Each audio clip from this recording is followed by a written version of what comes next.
What is up, guys? Welcome on back to Auto Intel Daily. I am rolling through Oklahoma right now. I'm trying to get through this state quickly. But I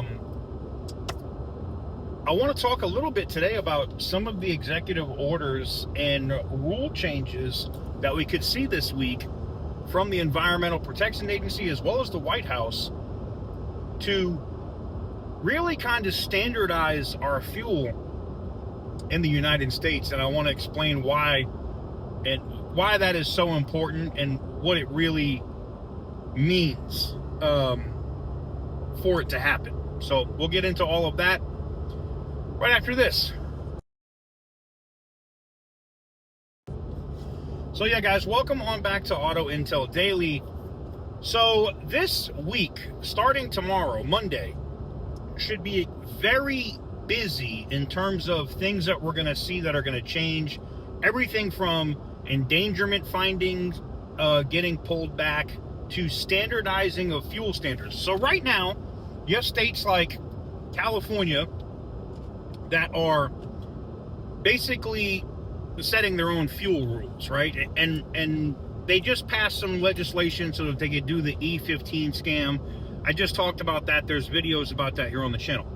But this will let them basically what they're doing now is they're setting their own standards for fuel. They have these special blends and this other crap in there that's supposed to make it better on the environment and produce less smog.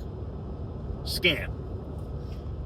All it does is cause the price of the fuel to go up, all right? And if you live in California, you know exactly what I'm talking about. I live in Nevada, and I have to deal with that bullshit because of you dumbasses at the California Air Resource Board in California.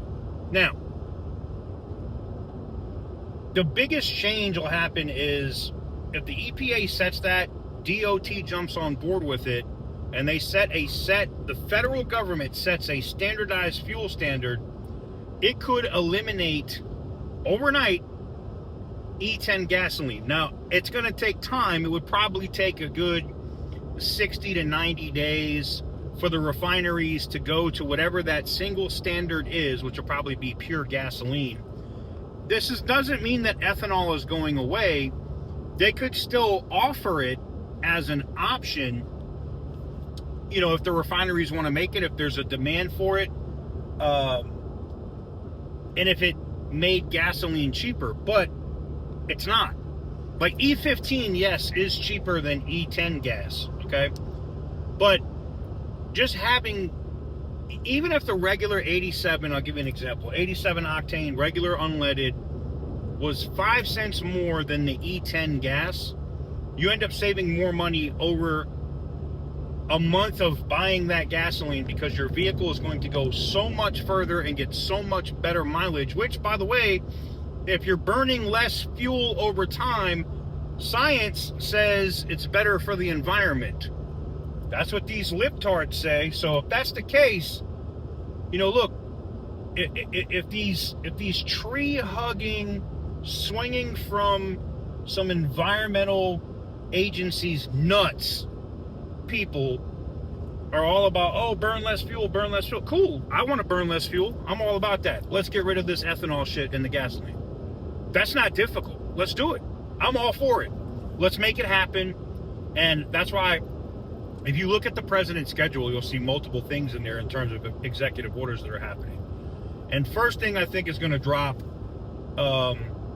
is you're going to see news on that endangerment finding. They're going to pull that back, which totally eliminates all of the rules on greenhouse gas emissions. Bye-bye, see you later, deuces.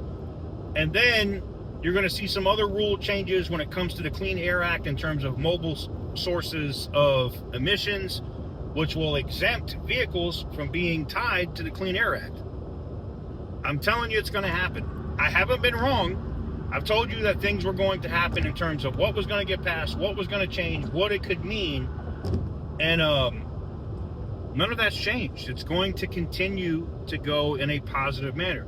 And what's crazy is we're only, 8-9 months in to not even into the first year of the president's presidency, and we're already getting back to common sense stuff when it comes to emissions and energy and the like.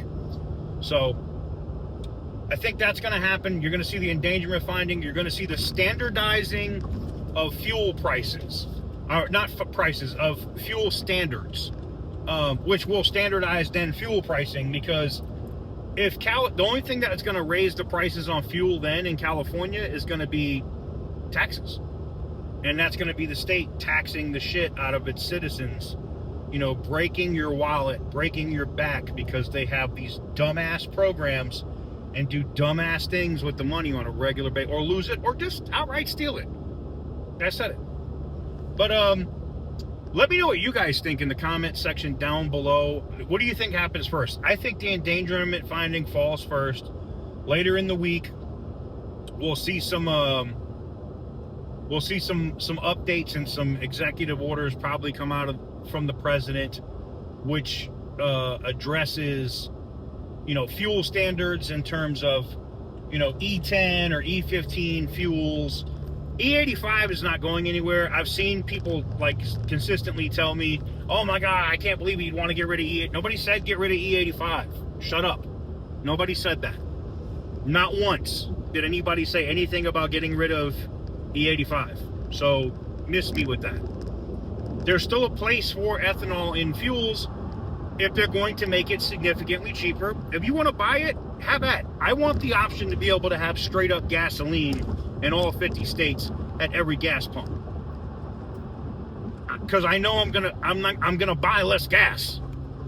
That's the whole point. I got a video that's coming where I actually prove that on this road trip. Gasoline that has ethanol in it, my car does, when I fill the tank all the way to the top, never breaks over the like 450 miles of range mark.